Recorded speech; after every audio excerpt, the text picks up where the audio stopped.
I sit in front of the camera. I don't need a cue card. I got a voice. I can smile.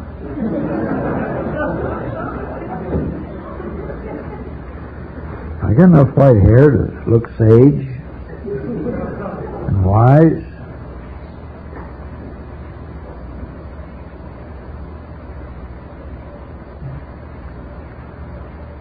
I've been without a cue card for 11 years. So you could probably have somebody drop them and I could survive for 60 seconds without turning red and a blank look all over my face. They get paid pretty good for that.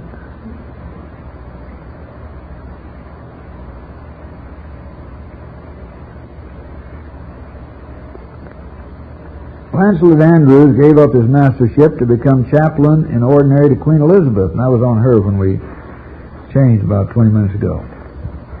She's the head of the Church of England. A lot of perks go with that.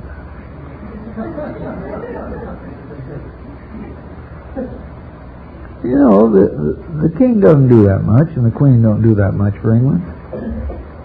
Why do they keep that dead weight?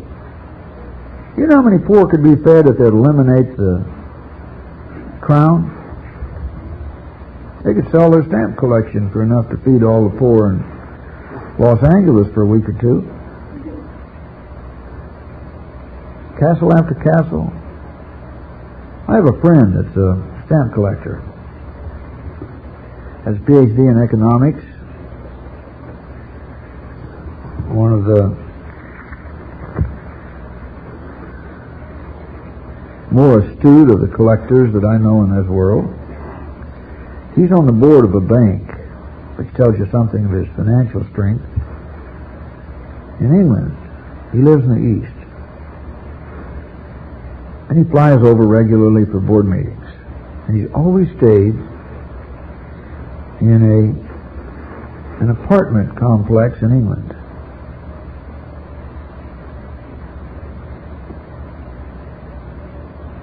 I was going to be leased to someone else that would prevent him staying in his favorite place. And he's that kind of guy.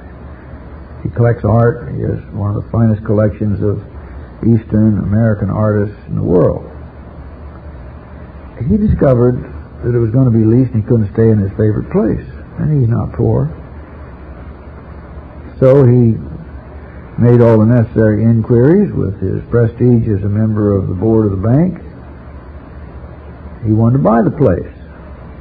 You know, shades of Howard Hughes. That they gave him trouble about staying at a hotel in Las Vegas, so he bought the hotel.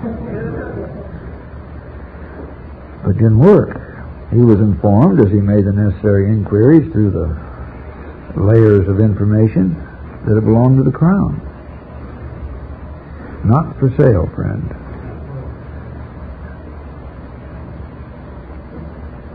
They're among the richest people in the world.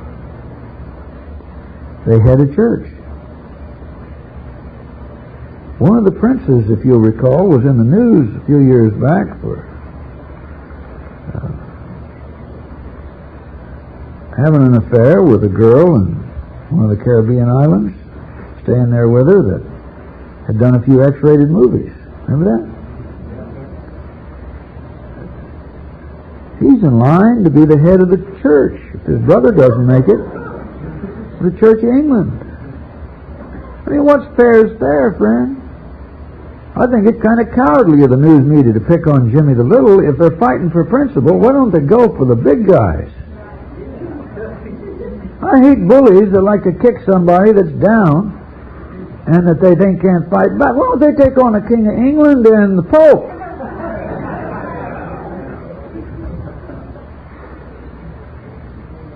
What's fair is fair. Now, I happen to believe that what I'm doing and the church that I'm building is more important in the world today than the Catholic Church and the Church of England. You say, oh, come on. Well, they both had to start somewhere.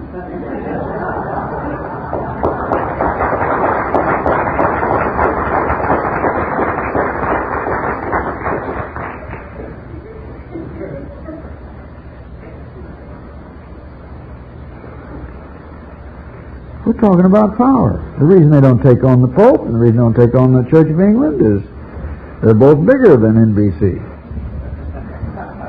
Here you are. They're both bigger than ABC. They're both bigger than CBS. That's what they fear. Now the TV evangelists, we're getting there, and they have seen their chance. Hey, I'm not defending what Jim Baker does. I'm not defending what the Catholic Church did. Marcinkus has got an arrest warrant out on him. He's hiding out in the Vatican, the former head of the Catholic Bank.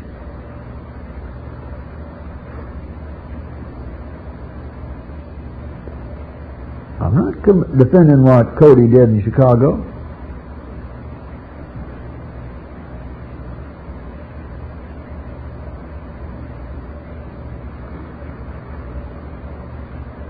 I'm not defending the prince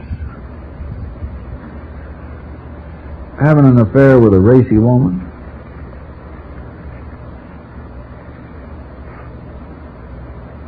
I recognize they got the same equipment that other people have. And they have to deal with it. I'm not defending what Origen did to deal with it either. I'm just saying what's fair is fair. And you better wake up as the public out there. If you have any religious inclination at all, you're being bullied. I find it rather hollow, the way they have extended this attack. The story's been told. It's not news anymore. The real motives are becoming apparent in the way they keep like dogs shaking this bone.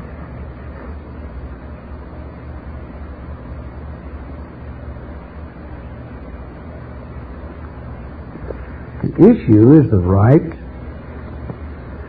of people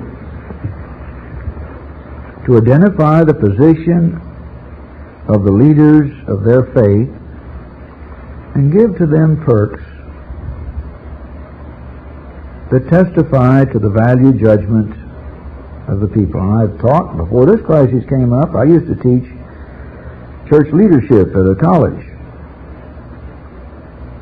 And one of the subjects that I spent some time on was leadership involves many elements. It involves the position that is God ordained. It involves a quality of integrity that commands respect. It involves leadership skills. It involves communicative skills. It involves many things. Happy is that church that has the perfect leadership combo. But when you have someone who stumbles in the position of leadership, be careful that you don't destroy the position that God ordains and the position that's necessary for the survivalship of the entity that is being led in the process of over-attack on the person who stumbled. Separate the person from the position.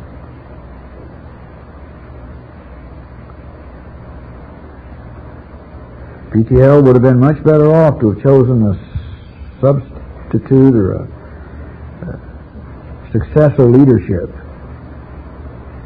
and said, we're going to give it every benefit we gave Jim and Tammy. They then could have sought the best. But they're letting the news media tell them that a leader should be there for nothing. And thereby they're cheapening the position of leadership. And as such, they are cheapening the meaning of what the organization exists for.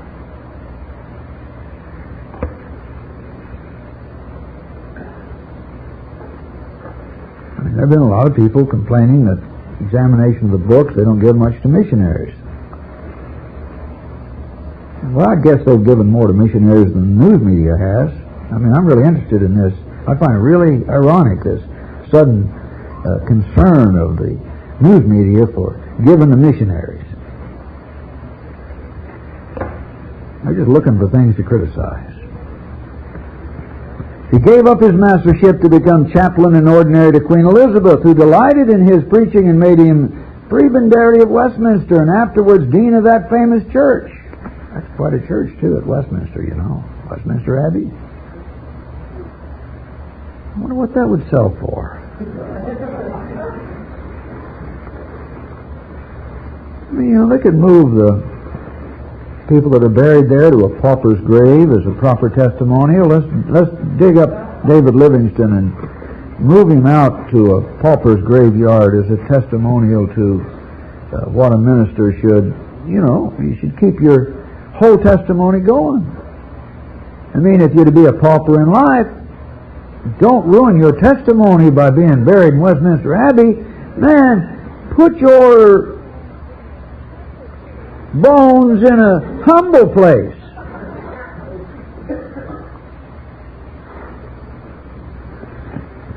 I'm just one lone voice in the wilderness, but I don't think I'm right.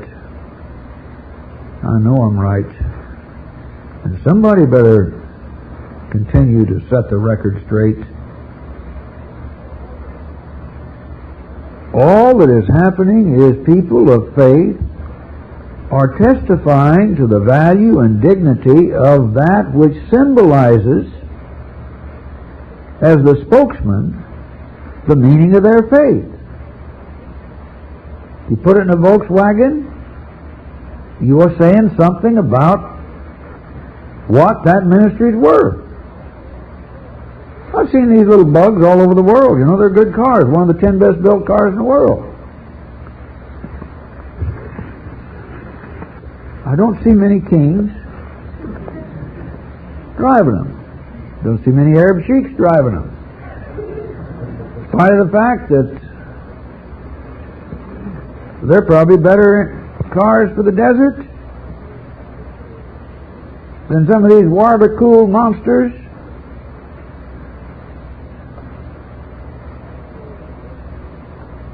With no replacement parts that these sheiks buy. Why did this guy build the Taj Mahal? It's a testimony of the value he felt toward the woman he loved. These are symbols. And a leader of a religious organization symbolizes. Now, Jim Baker stumbled. But let's not have the right of people to give perks to their leaders destroyed because of this one jerk. You want me to continue? Yeah. Now, I'm reading about to take a little side road from our teaching on church history to you that just joined us. I'm reading from the Translators Revived, Biographical Notes of the King James Version Bible Translators by Alexander McClure. I've been spending a lot of time showing there's some real jerks in the church. Church has always had problems because it has people in it. But it has survived because in every generation some cream rises to the top. And the church will survive this crisis. If for no other reason, there are those like myself who are helping sort it out from the smokescreen of the news media. Their attack is not just to attack Jim Baker, but to attack the system. Well, we haven't eliminated the presidency because of Watergate, and we won't eliminate it because of Iran scam.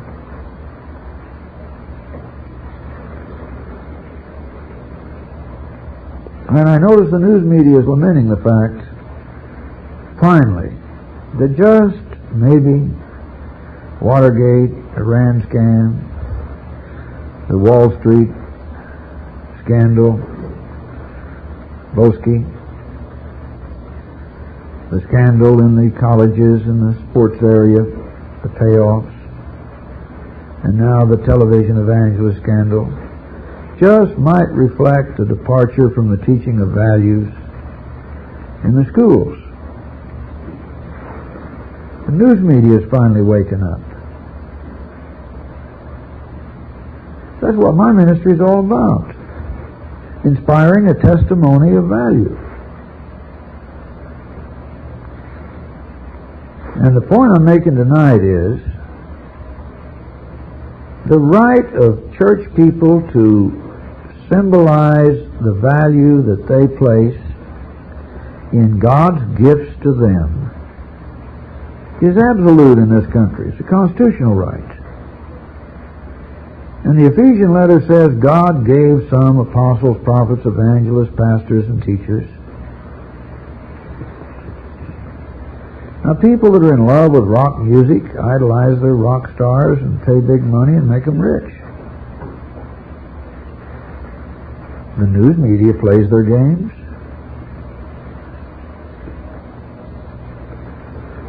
I mean, they promote one another all the time, the fraternity of the news media. They have a chance to show a human side and elevate one of their members for going through a crisis of an open heart surgery. They do it. I've never seen a reaction with all the shootings that go on in Los Angeles. I've never seen such an outpouring as when Jerry Dumpy was shot.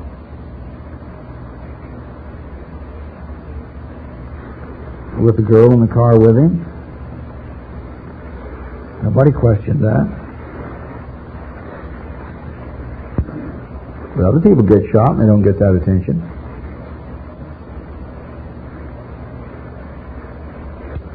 Dr. George's charitable activities get a prominence, much more news than the charitable activities of some other people who do as much or more. I'm not objecting to that, I'm just recognizing it.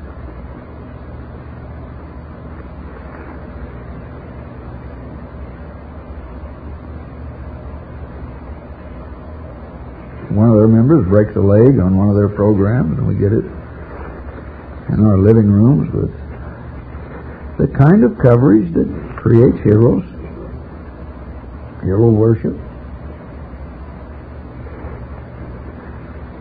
Are they going to try to tell us that they don't have that ability to sort of praise one another?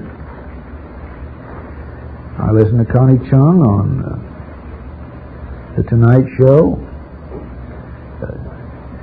euphrating about the newsman that she admires so much. Who is that CBS guy that's forever saying, "Mr. President"? What's his name? Who? Sam Donaldson, yeah. He's kind of ugly.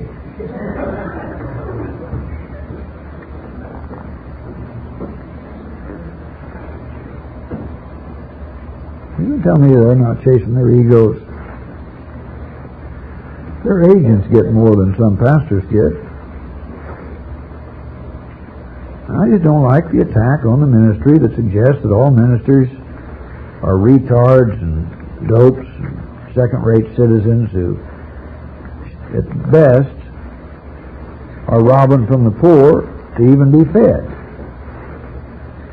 So I'm studying those who translated the King James. Lancelot Andrews, born in London, 1565. Once a year at Easter, he'd pass a month with his parents, and during this vacation would find a master and learn a new language he had never studied before, till he ended up mastering about every language of Europe. When he died, he left some endowment for fellowships and 300 folio volumes to his own school. He wasn't a pauper. He gave up his mastership to become chaplain in ordinary to Queen Elizabeth. And I got hung up there remembering she's the head of the church. She lives in style.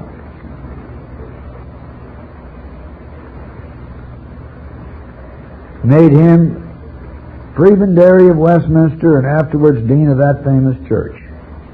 Sounds like she put the one in the church that she wanted. She liked his preaching.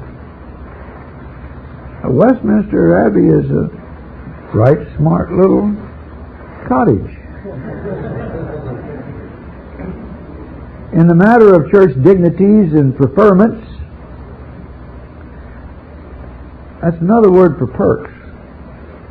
He was highly favored. It was while he held the office of Dean of Westminster that Dr. Andrews was made director or president of the first company of translators, composed of 10 members who held their meetings at Westminster. Why didn't they meet at one of the cheaper cottages in London? Why wasn't Westminster just sold and the money given to the poor? The portion assigned to them was the 5 books of Moses and the historical books to the end of the 2nd book of Kings. Perhaps no part of the work of the King James Version is better executed than this. With King James, he was the head of the church. Dr. Andrews stood in still higher favor than he had done with Elizabeth. The royal pedant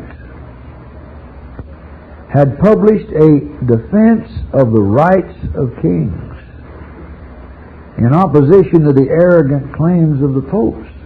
That made him stand in good. Like that chaplain that composed a weather prayer. Got a medal from Patton. He was answered most bitterly by the celebrated Cardinal Bellarmine. The king set Dr. Andrews to refute the cardinal, which he did in a learned and spirited quarto highly commended by Casaubon.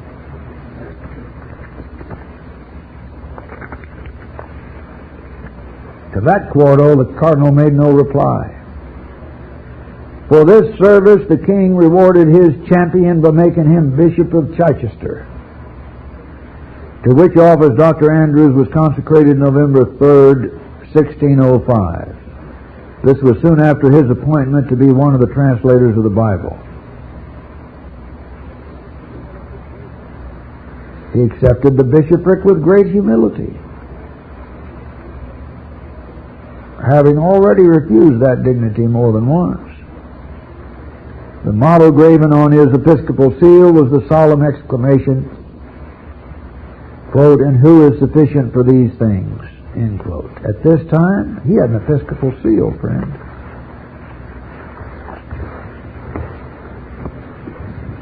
He didn't just sign his name on a piece of toilet paper.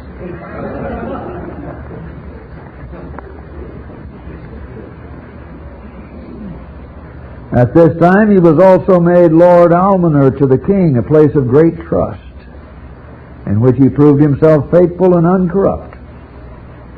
The alternate to that is he had a position capable of being corrupt in.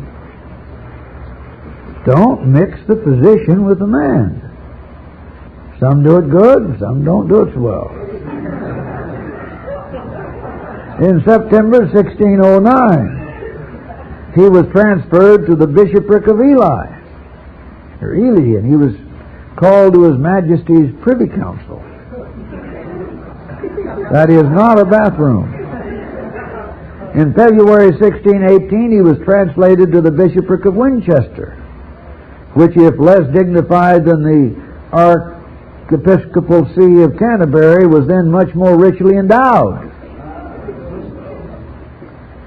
So that it used to be said, quote, "Canterbury is the higher rack, but Winchester is the better manger."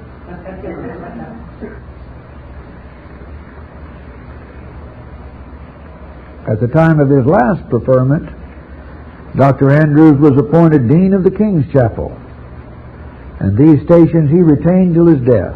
That's why he was able to leave an endowment when he died. In the high offices Bishop Andrews filled, he conducted himself with great ability and integrity. The crack-brained king, that's what this book says, the crack-brained king, who scarce knew now to restrain his profaneness and levity under the most serious circumstances. He was the head of the church, crack-brained, scarcely now able to restrain his profaneness and levity, crack-brained, scarcely now able to restrain his profaneness and levity under the most serious circumstances. Yet the news media just fell all over themselves to go and be present and lick the boots, figuratively speaking, of those who drove the carriages of the prince that not that much long ago was accused of being a star of X-rated movies in the Caribbean. My, how they can forget when they're dealing with somebody superior to them. The crack-brained king, now hardly able to restrain, am I boring you? His profaneness and levity under the most serious circumstances, was overawed by the gravity of this prelate, and desisted from mirth and frivolity in his presence. I'm not sure, but I don't like the king better than the prelate. And yet the good bishop knew how to be facetious on occasion. Edmund Waller, the poet, tells of being once at court and overhearing a conversation held by the king with Bishop Andrews and Bishop Neale of Durham. The monarch, who was always a jealous stickler for his prerogatives and something more, was in those days trying to raise a revenue without parliamentary authority. And he was the head of the church. In these measures, so clearly unconstitutional, he was opposed by Bishop Andrews with dignity and decision. Waller says the king asked this brace of bishops, quote, "My lords, can I not take my subjects' money when I want it, without all this formality in Parliament?" The Bishop of Durham, one of the meanest of the sycophants to his prince and a harsh and haughty oppressor of his Puritan clergy, made ready answer, "God forbid, sir, but you should.